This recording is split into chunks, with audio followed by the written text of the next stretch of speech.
and gentlemen, and welcome to another Dish Yelta Confusion Thursday Night Hangout. Thursday night, yo. Ladies and gentlemen, I, of course, am your host, Charlie, and I'm joined once again by the prolific comer himself, Zealeus. It is good to see you on the ones and zeros or the zeros and ones, depending on your personal preference. Indubitably. Ladies and gentlemen, this, of course, is the Thursday Night Hangouts, a live show where we try our best to cover the topics most important to you during the show.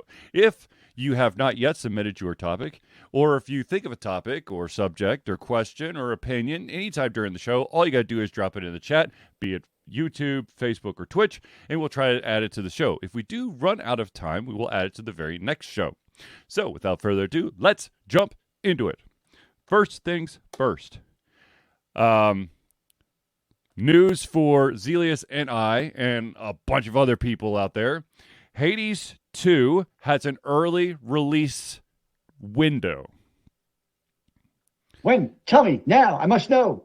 So, they basically said quarter 2 of 2024, which basically puts it somewhere between April and June of 2024. So, make room. You still got a little bit of time, but Hades 2 is coming. During my calendar, I'm going to take all my vacation days just during that time so I can play like 10 straight days nonstop. Speaking of 10 straight days, I mean, I haven't played 10 straight days of Starfield, but without sleeping.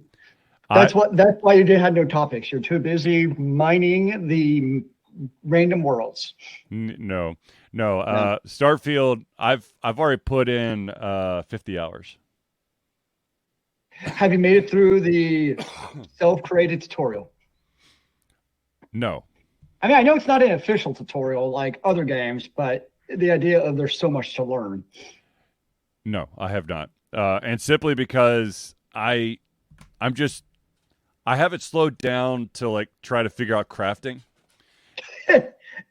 So you don't know 50% of the game yet? Basically, yeah. Nice. So what have you been doing? What is there to do in the game if you're not crafting? Flying around, killing guys, discovering what exists on planets, going on missions. Did you figure out how to build a ship? Okay. Kind of. Oh, well. I keep running into this issue where by the time I'm done building what I think is a really good ship, I'm notified that one or more of the components that I've chosen will not work with the grade of reactor I have. Oh dear! And I don't know. I really don't know what that means. So the craftiest I have gotten in this game when it comes to my ship is I added a second floor to my ship, and I upgraded the engine, the fuel tank, and I added two mods to my ship, and that's it. So you played 50 hours, and technically you haven't actually made a new ship yet, is what I'm hearing. I have updated my ship. But you haven't actually built a new ship, which seems to be one of the purposes of the game. No, okay, so funny thing is, like I said, I have built many ships that just have not been valid ships at the end of the day. So I've had to scrap the design. Is a ship built if it's valid? I don't know. Existential questions for the ones and zeros. What makes a ship? Yes, what makes a ship? So are you enjoying your 50 hours that you've been spending nonstop in the game? So I'm now a space pirate. So you just steal from everyone? Well, so I was supposed to be undercover, and then apparently I was too violent while I was undercover, and so the military let me loose, and so I ended up having to, because I was undercover with these pirates, and in the end I was supposed to hand all the pirates to the military, but the military said, you're a loose cannon, we can't have you anymore, we're kicking you to the curb. And so I ended up having to kill all the people that I was working for. Oh dear. So I don't really feel good about it. However, yeah. So yeah. There's Yeah, so I'm a space pirate now. cool. Yeah. So anyways, okay, so Hades 2 early release is being scheduled between April and June of 2024. And I'm sure that I will probably, as I've done every single time, will probably own this game on more than one platform. What was your favorite platform to play the OG Hades? Switch. It was very nice. It was convenient because it was playable on the console or on the actual physical Switch if you had the Pro Controller connected. I tried playing with like the Joy-Cons and it was just it was like torture. I can't play for too long if it's action packed. I can't play with those Joy-Cons for very long because it's very flat, and so my hands will start cramping. Now, if it's like like a puzzle game where I can take my hands off the controls and pop it back on, I can take my time, then that's fine. But still, I mean, even then, I'm not going to do any long gaming sessions with that. Yeah, I know. Like when I played Civ 5 on it, I used the Joy-Cons, and that was no problem because it was just navigate around a little bit, but it wasn't like twitchy action. That's where it becomes an issue for me. Yeah. So anyways, I'm excited. Yeah, I'm excited. Okay. Now I saw this news, and I think that because Nintendo has decided, because of the successfulness, is that a word? It is now. Sure. Of the Mario movie, that they're willing to perhaps look at other IPs that they own and make a movie of it. And the rumor is that the next one up will be Zelda, and it will be a live action. Of course, that's just that's all the information that they've given or whispered, I guess. That's all speculation at this point. I'm excited about it because I don't really want to knock the Mario movie, but Mario, in my opinion, could have stood on his own. They didn't need to try to like rope in Donkey Kong, in my opinion. Now I understand why they did it, but at the same time, Donkey Kong isn't in unless like I totally missed out that Donkey Kong has never been part of the Mario universe outside of Smash Brothers. Well, actually, so no, what that's I'm not true. hearing is it's more like the Nintendo Cinematic Universe. Yes. Hopefully, in my opinion, I think that Zelda could stand on its own with just Link, Zelda, Ganondorf, and whoever else in the actual universe. I'll say, like, from a thematic standpoint, like Mario, I agree. Like, it's weird to have Donkey Kong in the movie, but think about the Mario games. There's always kind of like the mashup things with Mario games. Like, you might get like random, and there's like so many characters in the Mario. So to me, that at least like it wasn't jarring. At least to have Donkey Kong. It was like, okay, that's odd, but it wasn't like it didn't really take away from the movie. On the other hand, I agree. Like Zelda is to me at least, I think most people agree, it's a very self-contained universe. Yep. Or Zelda, it's Link, it's the baddies, but you're not like basically short of like Super Smash Brother. You're not doing crazy crossover things. It'd be no different. Like if you had like Metroid going out, kicking ass, taking names, and all of a sudden like Zelda comes in with their sword. You'd be like, what the hell is going on here? No. What would make more sense is if you had Metroid and all of a sudden Samus gets lost and then there's Simon Belmont. So yes, like I agree, but like those are all franchises that should stand on their own. Agreed. Castlevania is actually a good one too. Like that makes sense. So I agree. I think Zelda, I would hope that it's that, and it's also again humor in the world of Mario makes sense. Like perfect. Yeah. But like to me, Zelda is more of a serious type of atmosphere. Yeah. They can still, have your your lighthearted moments in it because if it's a Nintendo movie, it's probably going to have it. Mm-hmm. But to me, it would not be hopefully a comedy. Yeah. But definitely, I mean, yes. I think that'd be really cool to have that actually happen finally.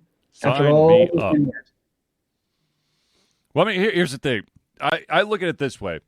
With Nintendo starting to break into the cinematic scene, this allows for at least some variation of the IP existing. Because, as we've talked many times on this show, Nintendo is very sensitive about people trying to make fan fiction of any of their properties.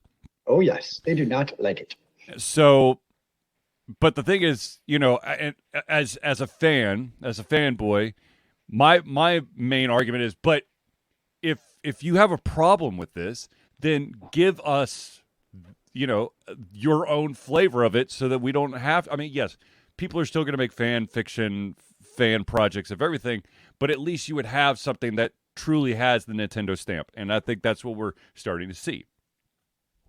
I mean, I think the reason you have the Zelda fan mix is because there are no Zelda movies. Yeah. That's definitely a large reason why. Like, it was filling a void in the ecosystem. But if you actually get them, as long as it's not registered by Ubal, you might be in good shape. Yeah, I know. No. I've been reading a bunch of articles that have basically stated that you can also thank the influx of Mario game remakes that seem to be coming down the pipeline because of the success of the movie. Now, of course, you've got the personal one that I'm probably going to accidentally disappear for quite a while in November, and that, of course, is Super Mario RPG. They also have a new Mario game. They're giving I believe, HD treatment to Paper Mario Thousand Doors, I think is what it's called, which is a great move. It's a great game. I loved it. So yeah, we're gonna continue to get a ton of Mario stuff. So yeah, I was not really interested in the Mario movie, but if they do a Zelda movie, that's one I'll be like, okay, I may actually have to go see this. Like, go out of my way to watch it. Right. Well, I mean, I could take it or leave it when it came to Mario, and I was more on the leave it. But I've got 2 kids who really wanted to see it, so therefore I've seen the movie twice now. There were actually a lot of Bowsers at Dragon Con, including one Bowser with a keyboard. Nice. Did he go peaches, peaches, peaches, peaches, peaches, peaches, peaches, peaches? He made a valiant attempt. Well, at least he tried. So, speaking of remakes, let's talk about the exciting news that Final Fantasy VII REbirth, which is the second chapter in the remake of the Final Fantasy VII franchise, has a release date, at least for the PlayStation 5. When is the release date? February 29th, 2024. So apparently next year is a leap year. Who knew? I feel terrible because I still have not beat a Final Fantasy VII remake. I did, but Sephiroth is a mean mofo, and it takes a lot. The bosses in the game are no joke. Yeah, no. They definitely, for me at least, I got far enough to at least face a few of them. Yeah, and definitely have to learn how to do it. You can't just button mash your way through them. No, and there's a lot more than just the old school turn base. I mean, in a way, you could play turn-based, but that would sound really boring. Yeah. I tried it for half a second. I'm like, but I want action. but you pay for it. I mean, you can watch the action. It's super exciting. Yeah, as your ass is grass, you get destroyed over and over and over again. Yep, pretty much. Yeah. So. Yeah, the AI for your allies is pretty terrible. Yeah. I found it to be trash personally, but that's how games go. Just stay out of my way and heal me when my HP is low. That's all you need to do for me. Well, you can cast that yourself. Problem solved. Yeah, but you can't cast it over and over again. You got a cooldown. Well, yes, this is true. That's why you need teammates to help. But I'm a solo player, man. I don't want teammates because I don't care about the story. I just want to go bash things with my Buster Sword. Speaking of which, my son is going to be Cloud Strife for Halloween, and he got his Buster Sword for his birthday over the weekend. Is it like 8 feet tall like it's supposed to be? It's not 8 feet tall. It is 3.5 feet tall. And that thing is long as hell. What is it actually made of? Foam. Ah, nice. Mm-hmm. I look forward to some epic sword fights. So, but yeah. I mean, what else would you use a sword for? I don't know. Fend off your brother when he's being annoying. That's totally appropriate use too. Yeah. We'll probably have to I'll probably have to create some kind of like sword holder for his wall so you can hang it. Oh, that'd be cool. Also need what materia does he have in the sword? See, there's no materia, and I was actually thinking about how I would make some materia to put in there. And I think the best route would probably be to lean on someone who has a 3D printer to get like something that would fit in the notches, because the notches are there. Oh, they do exist? Mm-hmm. Yeah, there's 2 of them. Well, it looks like what a bunch of people do, because you still see a number of Buster Swords at the conventions. Yeah. It looks like almost to get like a bowl and then cut it down to size. Yeah. I think that's what they do. Or they get a sphere that's clear, because like you kind of want like that opaque style. Yep. And then they cut that in half. Mm-hmm. I think. But yes, I'd be happy to 3D print something also if you get dimensions. Yeah, I'll show you some. I'll show you sometime soon. Cool. Mm-hmm. Okay, so let's go. Actually, since we were on the topic of Final Fantasy VII Rebirth, which of course is the second of the 3 chapters, there was, in my mind, I made the assumption that if a character existed in the original, that it was a no-brainer that the character, especially if it's a party member, would exist in the remake. Now, apparently... It's a pretty logical conclusion, I will say. Apparently, there was some people out there who were under the impression that Vincent Valentine may not be in the remake, which to me is a head scratcher. So I want to ask you the question, Zealeus.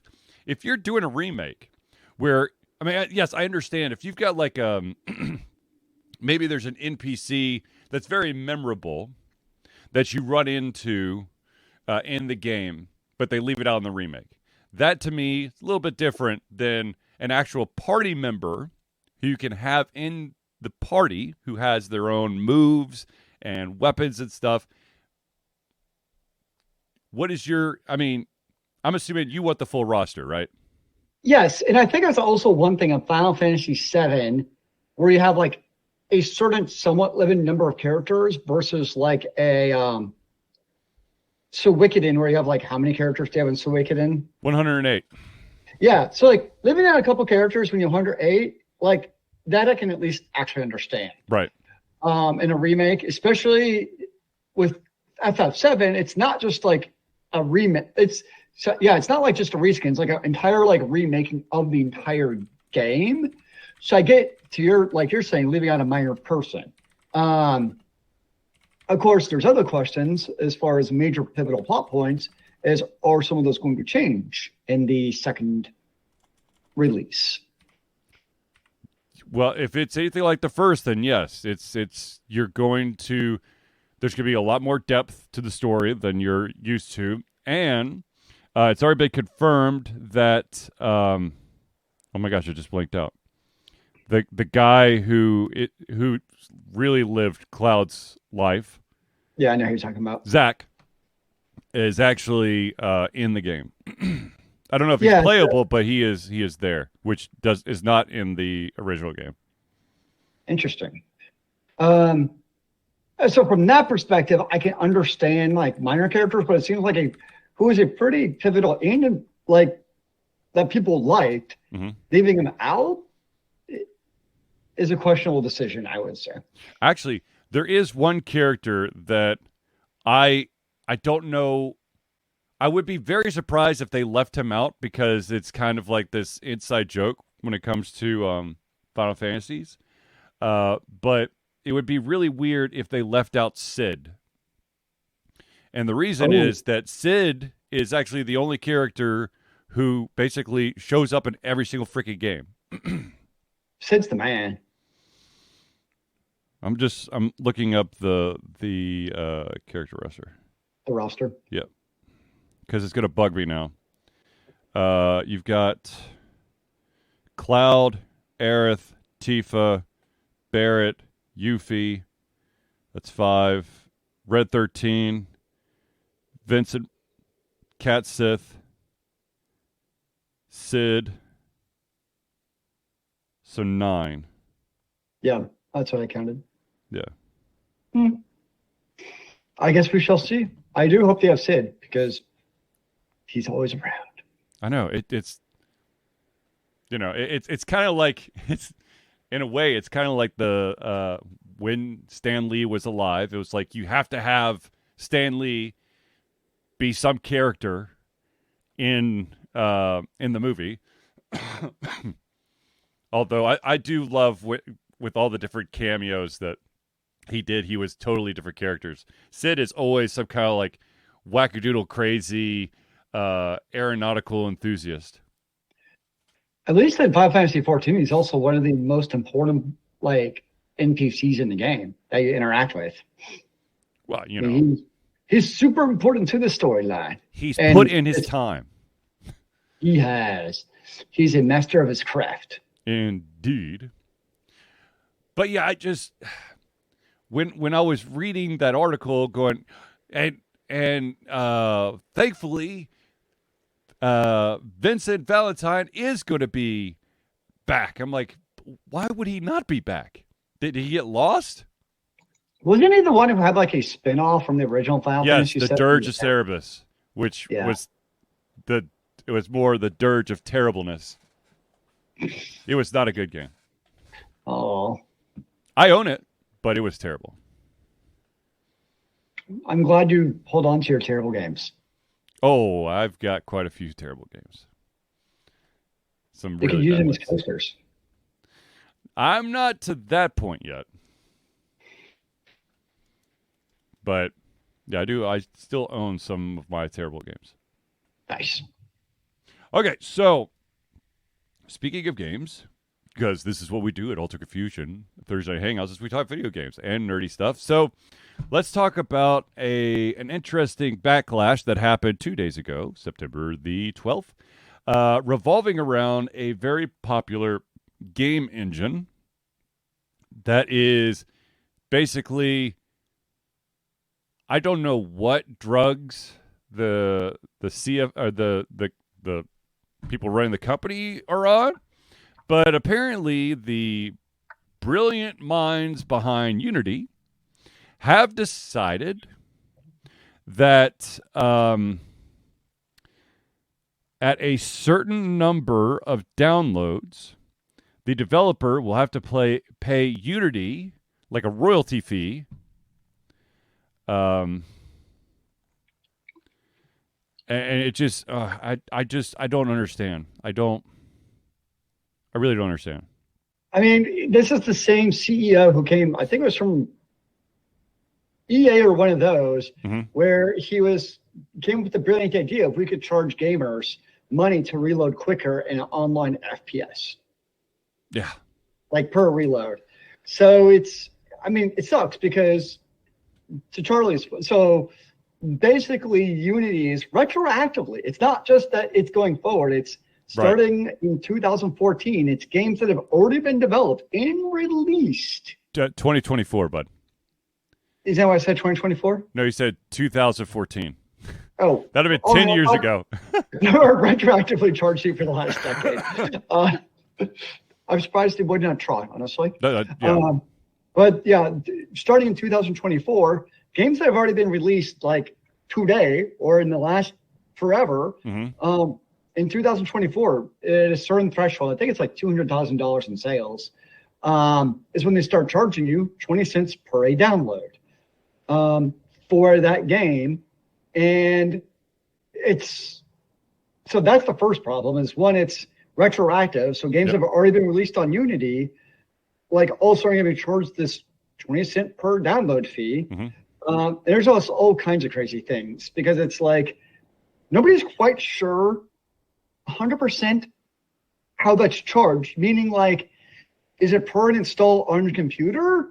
And Unity's like, no, it's only per device. So does that mean like if I install it on my computer, let's just say I own 3 computers at home, am I like basically charged, even though I'm buying it once, is the developer still being charged 3 times for that?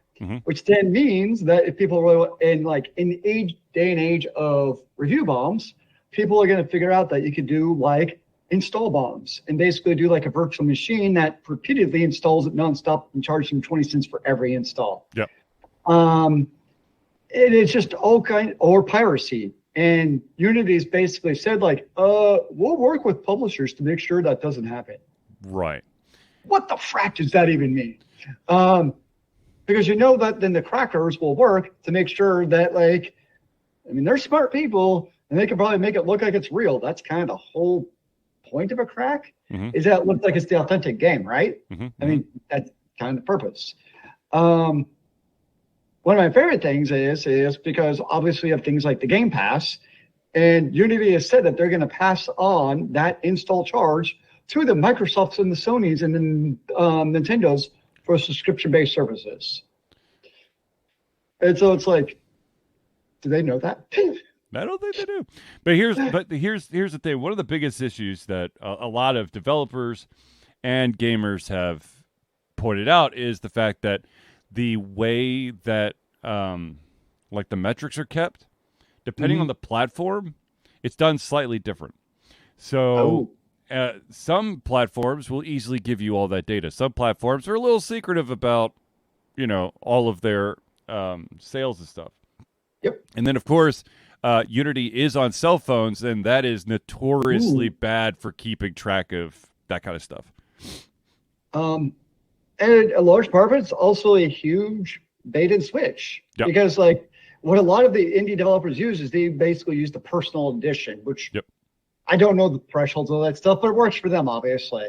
And at the time, the CEO at the time of Unity was like, this is like a forever thing. Like, forever, this will be how it is. And you developers can know this is what you'll have forever. And it's awesome. Not so much. So it's also that, the trust that you had in the Unity game system, yes, you're right, nothing is truly forever, is, that trust that gamers had, because what is the next stunt that they're going to pull to basically screw over the developers and publishers? And that's, I think, the really hard part is that it's like, in the mid-cycle of a game's development, this changes, damn. You've already had developers say that, they're going to delist their games come January 1st. I think it was Call of the Lamb. Yep. The developer that already said they're going to delist their game come January 1st. That exact reason. There's another game, I can't remember what it is off the top of my head, but it was a very popular game, and they're currently working on the sequel, and the developers already come out and said that they're stripping all the Unity out and they're going to go with something else. Yeah.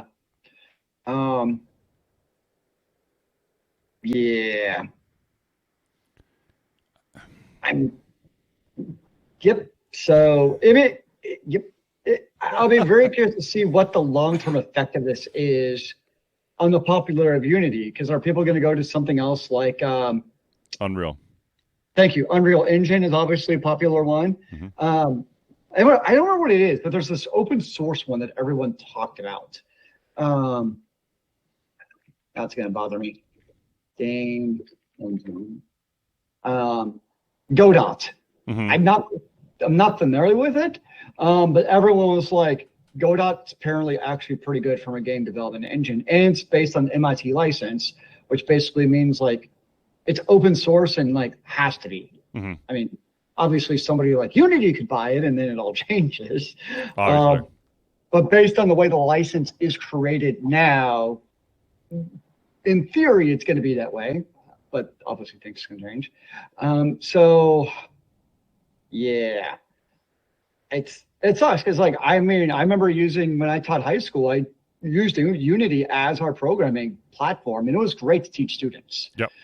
Because they learned C#, and then for them it was fun because they were creating video games, and what high school boy doesn't want to create video games? Mm-hmm. Mm-hmm. So it was a lot of fun for them. But now, like myself, I would be questioning based on this decision if that's what I want to use in the classroom.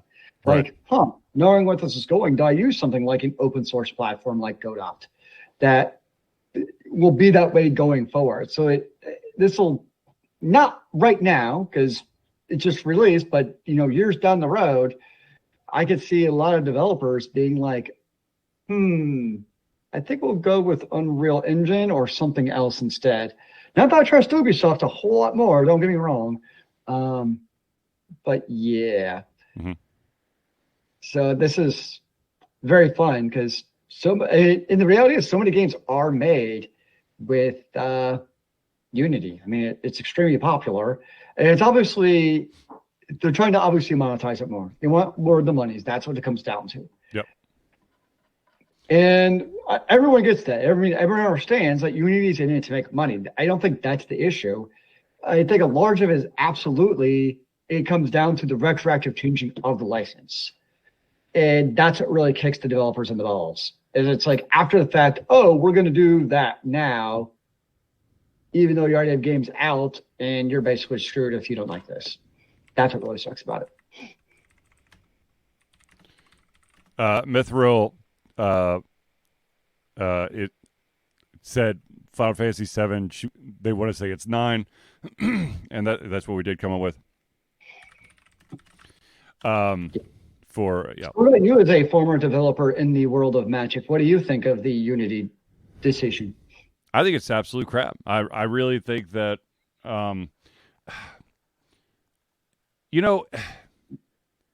Unity has been awesome for like the indie developers. A lot of developers don't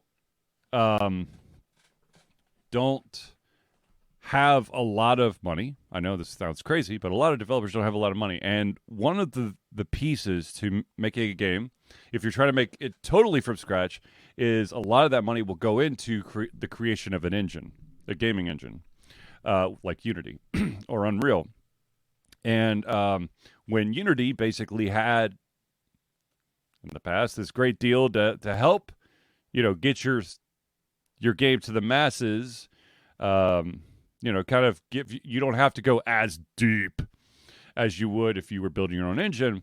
That was awesome. But now to put basically a tax on it after you've accomplished so much. And I kind of see they're basically thinking that individuals who are going to be, the big game sellers, are going to make, hundreds of thousands of downloads, that Unity wants a piece of that pie. It's just, it's so tricky, the metrics and everything. Mithril says, recently got into voice acting. Nice. I would love to get into voice acting, but, yeah, another story for another day. Yeah, I don't like it. I really don't. That's that's all I could say on that. Sadly, It's crap. It's absolute crap. All right. Ladies and gentlemen, we pause every week to give a shout out to all those amazing individuals that help Alter Confusion be the Alter Confusion that you love and adore. And so Alter Confusion survives by amazing friends of the show. And so here is the shout out for some of the amazing friends of the show. Let us start off with the Indie Cluster. The Indie Cluster is an organization of independent game developers that want to gain exposure by being involved in the community. They collectively journey to popular conferences as a traveling booth to help gain attention for their games. They make partnerships in local communities to bring games to the mainstream mindset. They highlight local, unusual, and rare concepts that challenge the paradigm of the common. They also host events to teach kids and minority groups about game development to hopefully one day enter the industry themselves. For more information, go to indiecluster.com. The next shout out we got to give is to the AV master himself, and that, of course, is Noodleboy Media. Founded in 2015 by Andrew Tran, Noodleboy Media, previously Watkid 47 Media, is your choice for professional photo shoots and panel recordings at conventions. They pride themselves in providing a high level of professionalism, top-notch experiences, and quality services. If you want more information and to view their full list of services, check out facebook.com/noodleboymedia. The next shout out we got to give is to all those amazing individuals who are local to Atlanta who may be getting some aches and pains and cricks and all that stuff because of maybe a couple extra hours of gaming that, you just got caught up in the moment. Ladies and gentlemen, I got to tell you about Hero Chiropractic. Hero Chiropractic is a unique healthcare practice set up by Ryan Moore, the company's focus to elevate a patient's experience of freedom, creative expression, and joy. They believe that everyone can be a hero and has incredible heroic potential inside themselves waiting to be unleashed. Hero Chiropractic focuses on mobile chiropractic care in the greater Atlanta area. They are committed to healing clients by creating a plan of action uniquely suited for each person. They make that plan of action as convenient and affordable as possible, and most importantly, suited to your individual needs. For more information, go to herochiropractic.com. The next shout out we got to give is to the music maestro himself, and that, of course, is Crosspad Creative. Need a new logo or want to work on a full branding and content strategy? Or maybe you need music or audio for your content, just like Alter Confusion. Crosspad Creative offers a whole host of solutions for individuals and small businesses. Just email Josh at crosspadcreative@gmail.com and see what he can do for you. And the final shout out we got to give is to the original patron of Alter Confusion. That, of course, is Agile Axiom. By day, Axe leads both a development team and system administration team working with satellites in NASA's Goddard campus. But while not in meetings, and many times during, he is the Agile evangelist Agile Axe, championing the philosophy of Agile and trying to make the world a better place for software developers, testers, system admins, and software projects the world over. Decades of experience in software development and leading Agile teams are brought to bear against evil processes, inefficient work, and bad habits. For more information and also to check out his book, go to agileaxiom.com. Now, ladies and gentlemen, I know that you are dying to know, how can I become a friend of the show? Well, it's quite simple. Alter Confusion survives on the love and support of fans like you, and so we have a patron page. Patreon lets you, the fans, lovers, haters, demigods, interdimensional beings, gods, demons, aliens, werewolves, vampires, swamp creatures, supporters, and more to become active participants in the work we love through a monthly membership. This gives you access to exclusive content, community, and insight into our creative process. In exchange, we gain a bit more freedom to do our best work and the stability we need to build an even stronger creative career. Currently, we have 2 tiers. There is the $1 month tier. That's $1 a month or $12 a year. And not only do you gain early access to all of our playthroughs, but you also gain the ability to participate in patron-only posts and polls to help shape the future of Alter Confusion. If you're feeling a little frisky. There is the $5 a month tier. That's $5 a month or $60 a year. Not only do you get everything at the $1 tier, but you also gain your name or organization added to the Friends of the Show section of every single Thursday night hangout. So if you want to become a patron of Altered Confusion, go to Patreon. That's patreon.com/Altered Confusion. Now, let's do one more shout out, and that, of course, is, ladies and gentlemen, Altered Confusion is proud to say that we have been fundraising for Extra Life for 12 years straight. Extra Life is gamers doing what they do best, game, to help sick and injured children at their chosen Children's Miracle Network Hospital. The money that we raise through Extra Life will go directly to Children's Healthcare of Atlanta as unrestricted funds. This means that the hospital decides where and how to spend the money to ensure the dollars we raise make the biggest impact in the lives of the kids they treat. So if you have the capacity to donate, please go to extra-life.org and search for Altered Confusion. Also, side note, if because we support our Miracle Network Hospital is Children's Healthcare of Atlanta. Their superhero cape day is coming up soon, and I will be donning my cape yet again to celebrate. Where are you going to go with your cape? Oh, I will. I'll go out into the streets, good sir. Out into the streets. You should run around the neighborhood, knocking at everyone's door. Hello, do you know what today is, sir?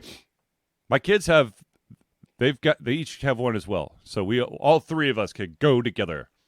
Nice. But yes. That's coming up. That's November. And of course, our big thing is we'll do 24-hour Game-a-thon where Charlie will play 24 hours straight and lose his effing mind. No, I'm just kidding. Did you ever have a mind to start with, sir? Exactly. I can't lose it if it's already gone. See? Way to be positive. Anywho,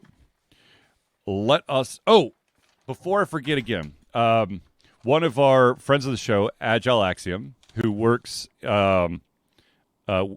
with satellites at NASA's Goddard campus, before I forget again, one really cool thing about Starfield is that they utilize a lot of the data from NASA's satellite pictures and whatnot, and the system that they use is the Goddard satellite system for the pictures. So that's kind of a cool roundabout way of doing it.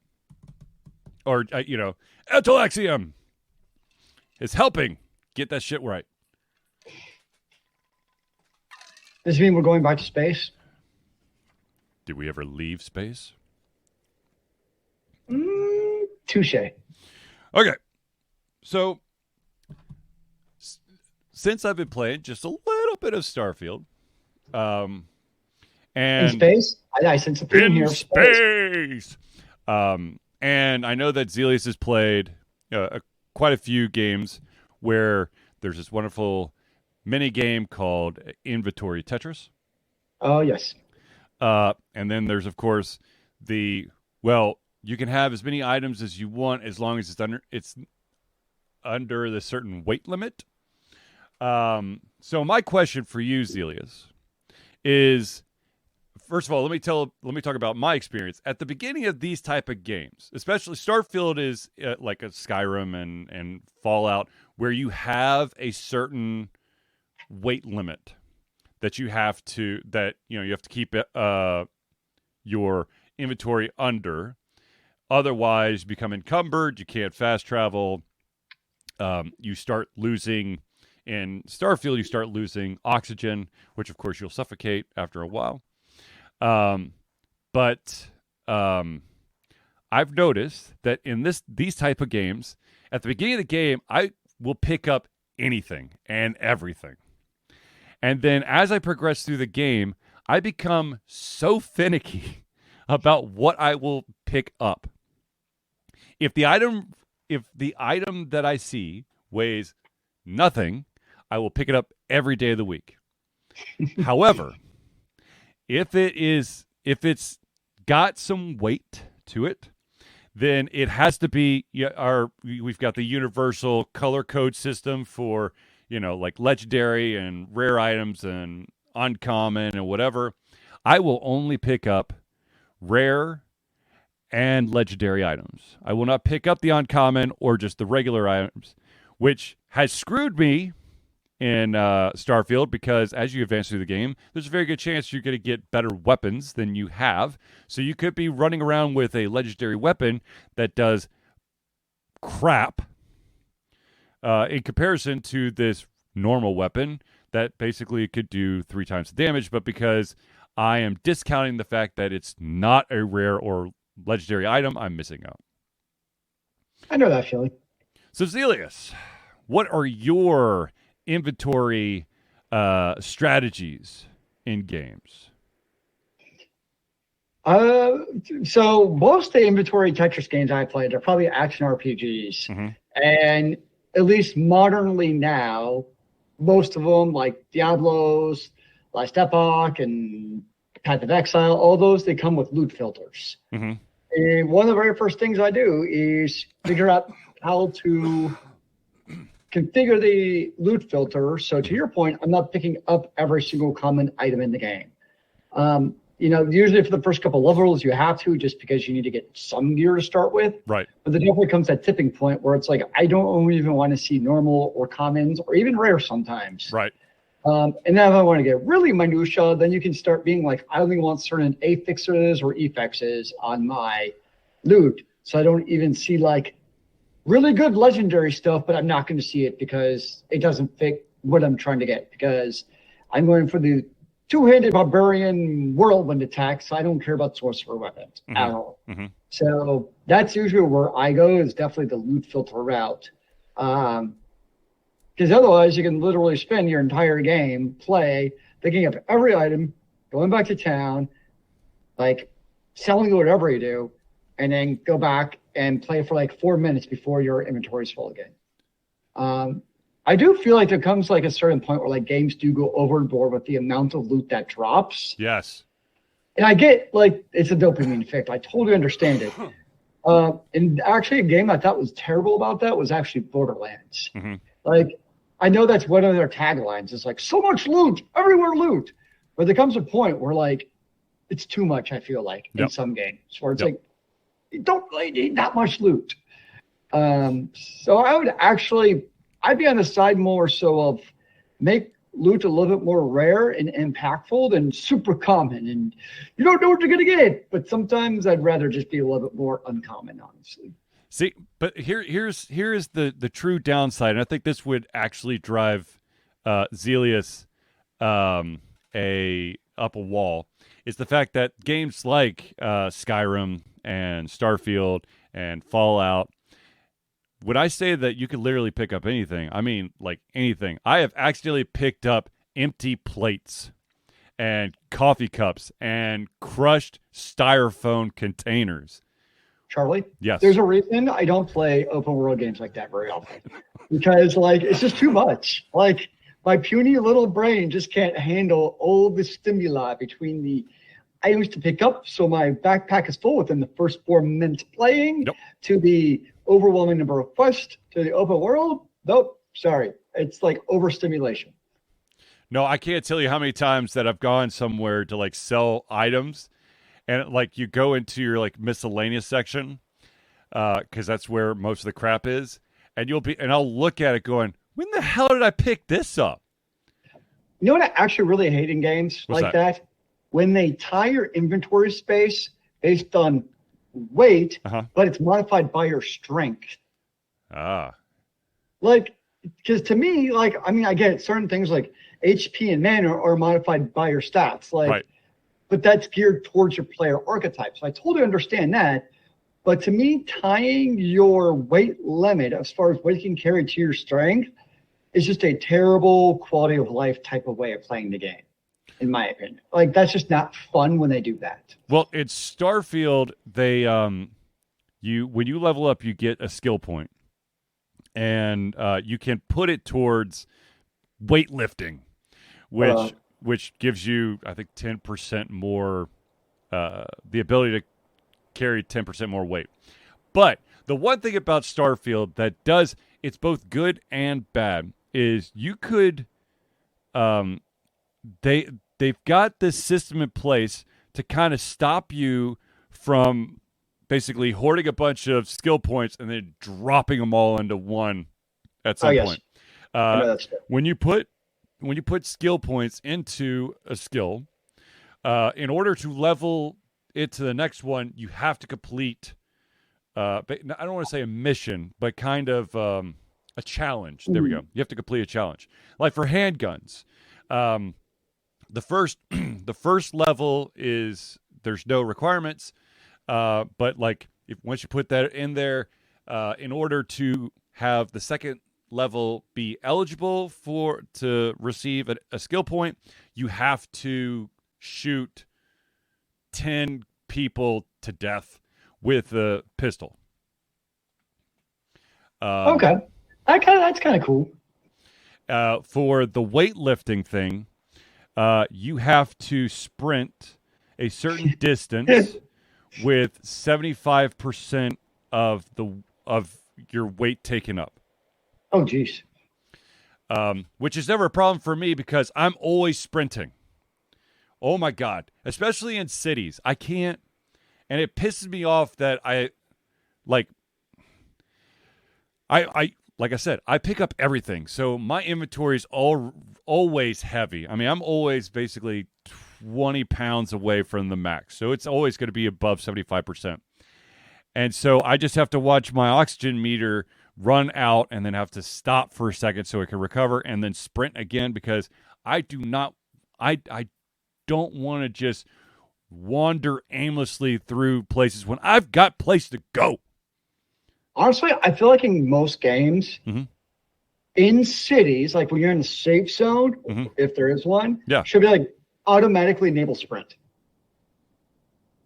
Yeah. Because like every gamer wants to sprint through cities. Like that's a very normal, like everyone does it.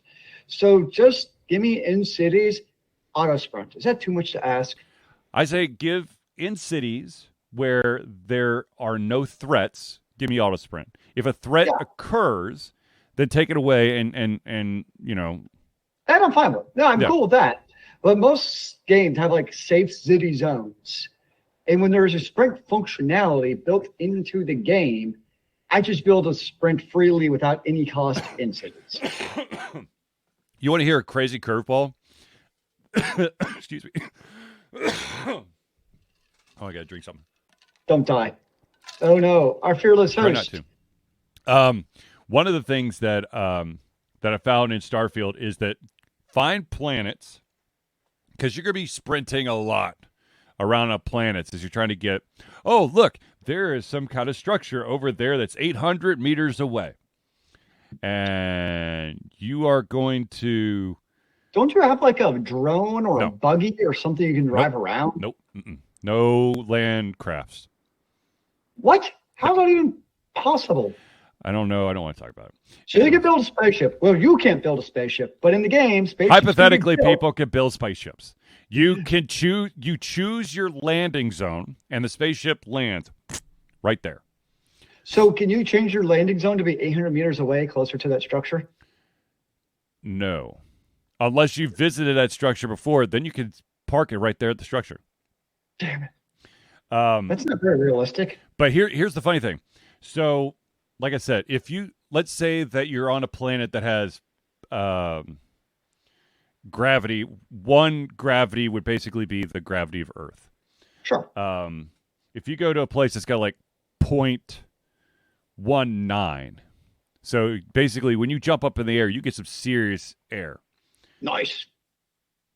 You can go incredible distances. Figure this one out for me, okay? You can go, if you sprint, you will get gassed several times going from, let's just say that you have to go 800 meters. Okay. If you sprint, you'll have to stop a couple times, otherwise the CO2 level will get too high. However, if you sprint and jump up in the air, your oxygen will start to recover before you land, again. And then you sprint a little bit, jump up in the air, and then your oxygen will recover as you land. Okay, that makes sense though, because when your legs are pumping, you're using oxygen and doing the COT thing, right? But if you're in the air, I assume you're not like swimming in air and pumping your legs. So yes, it's a natural rest while you're in the air. So that makes actual logical, physiological sense. But riddle me this. Yes.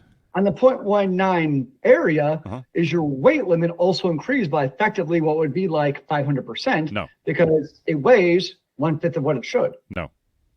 Well, that's just dumb, because your weight limit should go up because it doesn't weigh as much. No, the thing is, you'll get as gassed as you would on a 1 as you would on a 0.19 if you are sprinting on the surface. I mean, we don't really have a good data set to actually test that theory, though. Right, that's true. That's the problem. I mean, the weight we know is going to weigh less, so that at least we know be reduced. That kind of makes me sad, actually, that they don't factor that in. Yeah. I mean, hell, Mass Effect had the damn Mako at least. You could at least have that. I know. Jeez. It's like, painful. Not even a motorcycle? No, there's nothing. So we have all this technology to not Charlie, but build spaceships. Yep. And you can't have a dune buggy. Nope. You can't even have like a damn like little drone floating around to carry all your shit. Okay, so they don't really need to get their technology. You don't have a drone. However, you can have a companion, which you can load down with random shit. Okay. Can you have a robot? Or is your companion a robot, or do you just there is one robot you can have, but I don't use that robot. Yeah.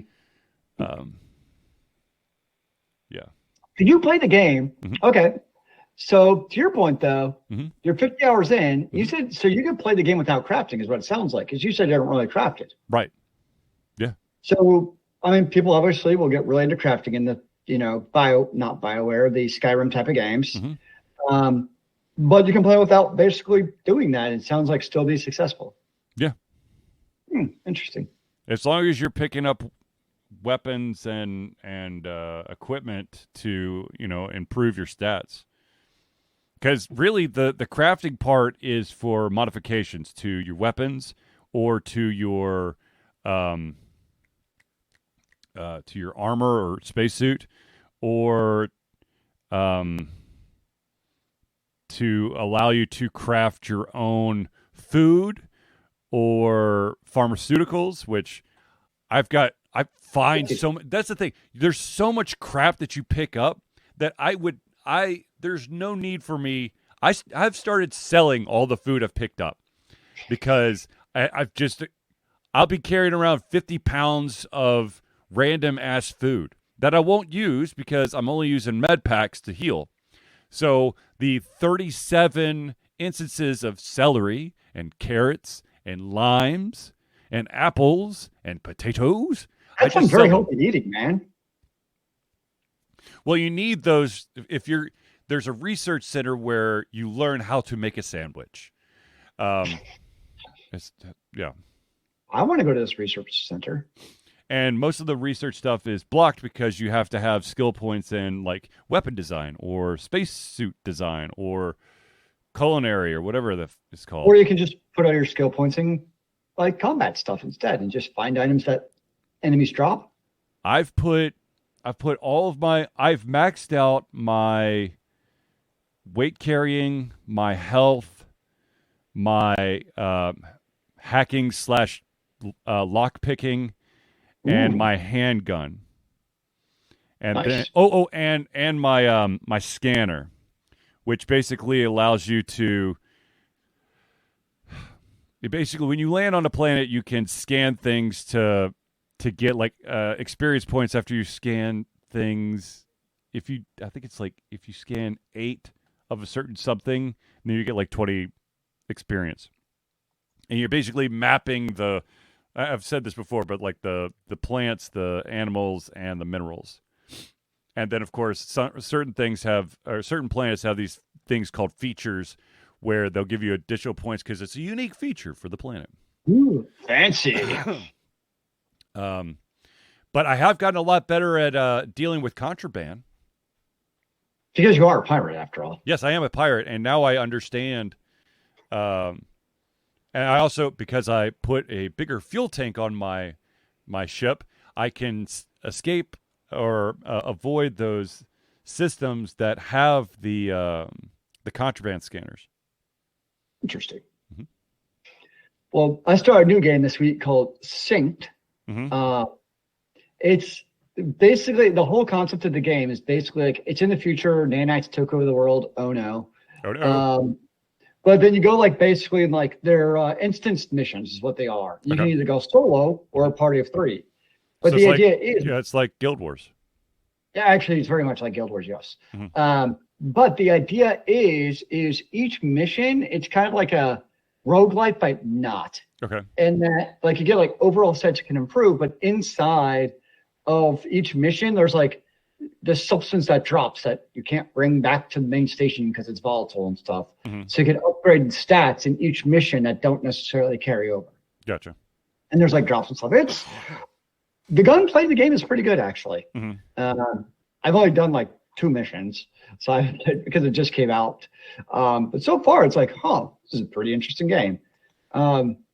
It's actually free to play, and I've not actually been like asked to buy anything yet. Is this on Steam? Yes. Like I said, I only played 2 missions, but like even then, having played 2 missions without like a single thing to buy is kind of odd, actually. Mm-hmm. Because normally, I mean, you played them where it's like immediately buy our super uber founders pack ×4. Yeah. I do like the fact that looking back at some of the purchases of the founders packs that I bought, and how much you would have to pay for the equivalent now, like for Paladins and Smite and Brawlhalla, is freaking astronomical. Yes. It's like $40 when they first launched. Now it's like $150. That would have been the big one for us. Like, I mean, I know I don't play it anymore. Yeah. But still, that would have been nuts to have like purchased that. Because, geez. Yep.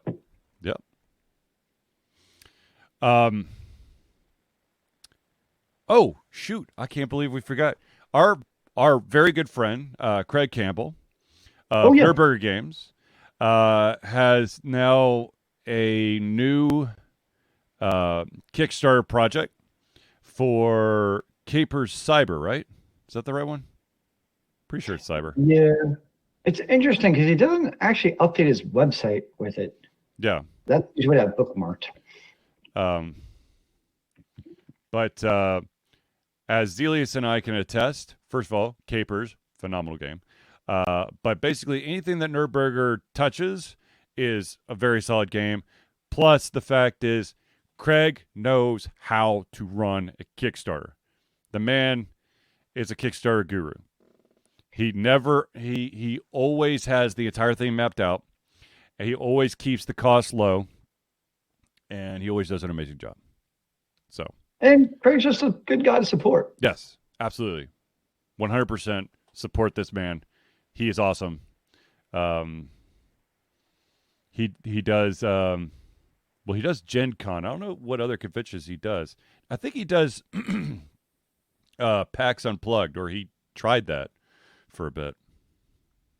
Because PAX Unplugged is more the kind of like the PAX version of Gen Con.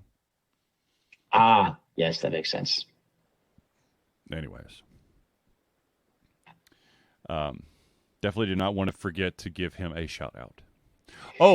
I know that. Wait, there's more. I know that this Kickstarter campaign has been over for a bit, but I do want to congratulate So Peculiar Games. They successfully funded their Bug and Seek game, which was available to one of the demos was available to play at MomoCon. They successfully did their Kickstarter. So I'm excited to see what will come of it. And of course, the other game that was on that we interviewed and was at MomoCon and also did a successful Kickstarter is, oh my gosh, I just blanked out on it. The card game, Flawed. They also succeeded in their Kickstarter. So congratulations to all you amazing people. So what's kind of cool, Bug and Seek actually has a in-web browser demo of the game you can play. Uh-huh. That's kind of neat. And it is kind of cool because they keep adding to the the encyclopedia of bugs that you could find. It's kind of fun. All right, ladies and gentlemen, I believe we've reached the end of our show, unfortunately, sadly. But I want to thank everyone for tuning in to the Ultra Confusion Thursday Night Hangout. For myself, Charlie, and Zealeus, it's been a pleasure giving you our heads, our mouths, and, of course, our hearts. We'll be back next Thursday for another Ultra Confusion Thursday Night Hangout. Remember, kids, keep on gaming in the free world. Amen to that, brother.